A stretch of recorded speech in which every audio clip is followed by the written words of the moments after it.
Hello student, welcome back to the online lecture series for RCC. In today's lecture we will be learning about the new method for design, that is limit state method, which is also known as LSM. In this method there are some acceptable value for safety, like in WSM we have taken the factor of safety as 3, but in LSM we will take the factor of safety as partial factor of safety, that is 1.5.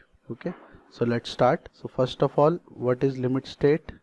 Limit state method, it is the acceptable value of safety in the terms of strength and serviceability of a structure before collapse. Means the structure should be safe and durable, or you can say it serviceable before collapse. Its range should be high. So there are some points which we will discuss before starting, that in LSM there are certain things which we have to keep in mind while designing. First point is the optimum load is used in structure. Mean the load which will be taken in LSM will be optimum. Mean it will depend on the topographical conditions and the type of usage of the structure. Second is full strength of material is used. Means we were using the strength as partial in the WSM, but in this we will use the full strength of material.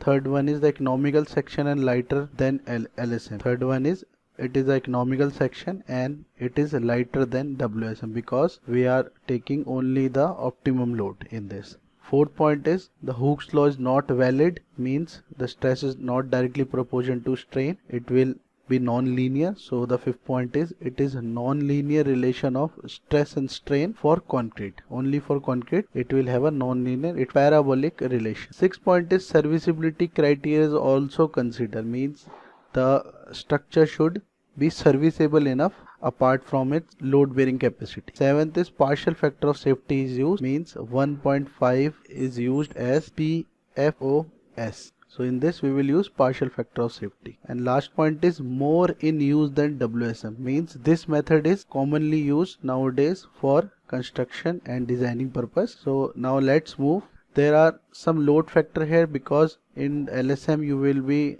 designing the structure as per the load factor. So load factor is denoted by lambda. It is equal to ultimate load divided by working load. Ultimate means maximum load that is coming on the structure, and working load is the actual load that is structure is bearing. Okay, it is equal to WU upon W. So here factored load or working load WU equals to lambda into W, where W is working load. So according to IS code 456, which we are using for design, there are some combination of load, and for that combination of load there are some load factors as per dead load, live load, and wind load and earthquake load. Here WL stand for wind load and EL stand for earthquake load. In some condition where the zone is of high earthquake prone area, so we will consider earthquake load there also. So first combination is when dead load and live load is combined. Only dead load and live load is taken care. The load factor for dead load will be 1.5 as per the partial factor of safety.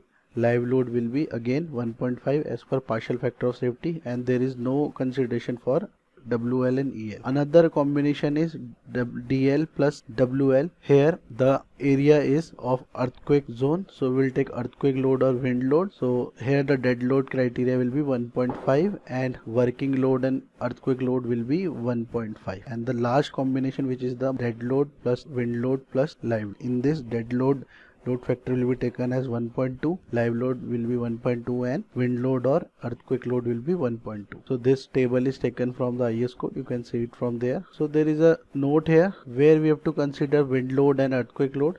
Wind load and earthquake load are not considered together in load combination. Means combination for load will be either of wind load or either of earthquake load. We will not take it together. And second is load factor for dead load is considered as 0.9 if the structure is subjected by cyclic or reversal of load. Otherwise we will take as 1.5. So as we have studied in WSM, there was certain assumptions there. So there are some assumption in LSM also. So first assumption is that will not obey the Hooke's law. So Hooke's law is not valid for concrete, that is it is non-linear in behavior for stress and strain. So as you can see from this stress strain curve that the behavior for concrete is changing as per the conditions.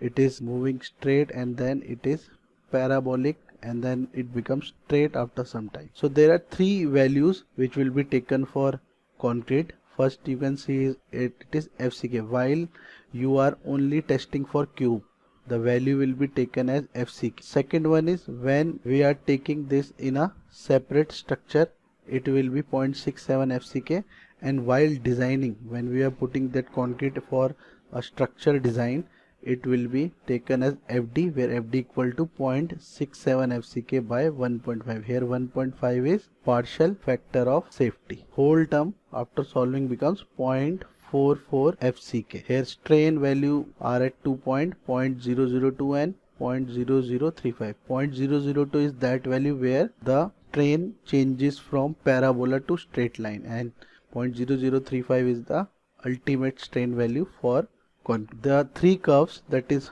1, 2 and 3 indicates, first curve indicate the strength of concrete when it is taken as cube. Cube means cube should be of dimension of 150 into 150 into 150 mm after 28 days.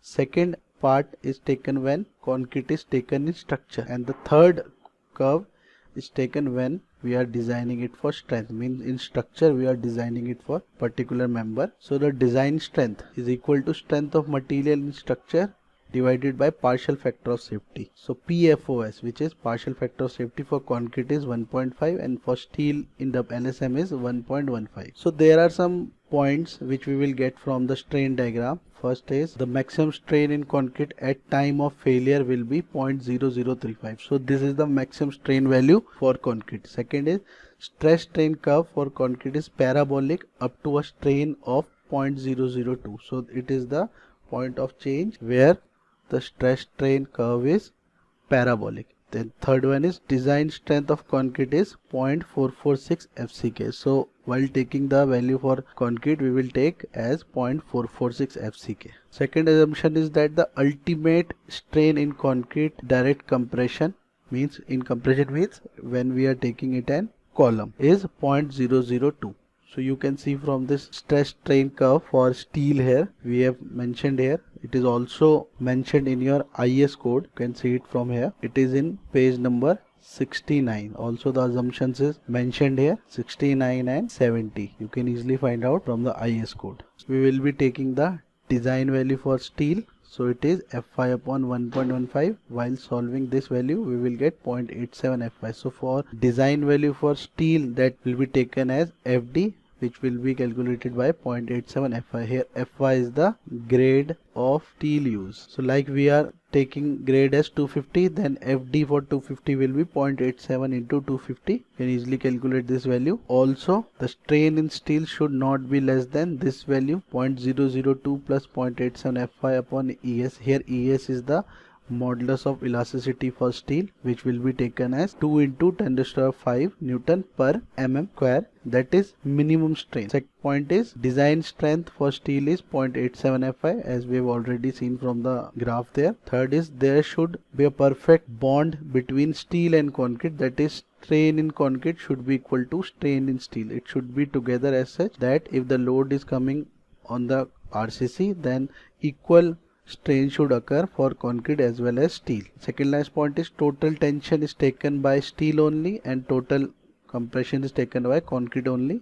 And last assumption, which is same as WSM, is plane section remains plane before and after bending, that is strain behavior is linear. So these are the assumptions which will be followed while designing as per limit state method. So in the next lecture we will do the analysis part. Till then, take care, be safe.